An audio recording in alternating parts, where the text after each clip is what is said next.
دوستو، اگر آگ اور برف آمنے سامنے آ جائیں تو جیت کس کی ہوگی؟ آج کی کہانی آخر تک ضرور دیکھنا۔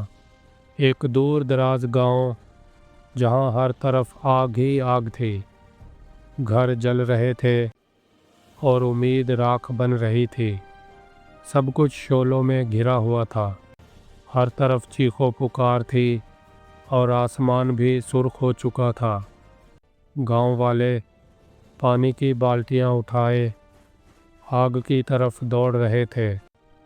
وہ پانی ڈال ڈال کر تھک چکے تھے۔ جتنی تیزی سے وہ پانی ڈالتے، آگ اتنی ہی تیزی سے پھیل جاتی۔ بچوں کی آنکھوں میں آنسو تھے اور بڑوں کے دلوں میں خوف۔ آگ بجھنے کا نام ہی نہیں لے رہی تھی۔ دوستو، اسی دنیا کے ایک اور کونے میں برف سے ڈھکے اونچے پہاڑ تھے، جہاں سورج کی روشنی بھی ٹھنڈی لگتی تھی۔ وہاں ہر طرف خاموشی تھی اور اسی خاموشی میں ایک جادوئی طاقت رہتی تھی۔ یہ تھی برفانی پری، جس کے دل میں ٹھنڈک تھی مگر جذبات نہیں۔ اس کے پروں پر برف چمکتی تھی، جس کا جادو سرد تھا۔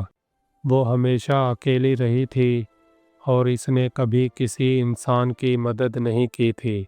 اس کا دل انسانی جذبات سے نا واقف تھا۔ لیکن آج کچھ مختلف ہوا۔ تیز ہوا کے جھونکے جلتے ہوئے گاؤں کے انگاروں کو برفانی پہاڑوں تک لے آئے۔ برفانی پری نے چونک کر دیکھا اور پہلی بار اس نے انسانوں کی چیخیں محسوس کیں۔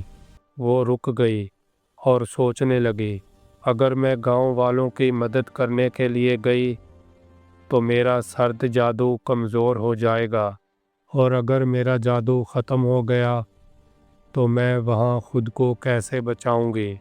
لیکن دوستو، اسی لمحے اس کے دل میں ایک نیا احساس جاگا۔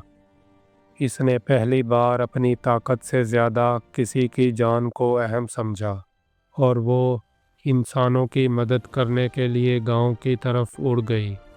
جیسے ہی برفانی پری گاؤں پہنچی، آگ اور برف آمنے سامنے آ گئیں۔ شعلے بلند تھے اور سرد ہوا تیز تھی۔ گرمی اور سردی کا خوفناک ٹکراؤ تھا۔ بھاپ اٹھنے لگی اور پورا گاؤں ایک عجیب جنگ کا میدان بن گیا۔ مگر وہ رکی نہیں۔ برفانی پری نے آنکھیں بند کر لیں اور اپنا سارا جادو ایک ہی لمحے میں آگ پر چھوڑ دیا۔ اس کے پروں میں دراڑیں پڑنے لگیں، جادو بکھرنے لگا۔ آہستہ آہستہ آگ ٹھنڈی ہونے لگی، شعلے بھاپ میں بدل گئے اور گاؤں آخر کار بچ گیا۔ لوگ حیران تھے، خوش تھے، مگر ایک بات نہیں جانتے تھے۔ برفانی پری زمین پر گر گئی۔ اب وہ اڑ نہیں سکتی تھی۔ اس کا سارا جادو گاؤں پر قربان ہو کر ختم ہو چکا تھا۔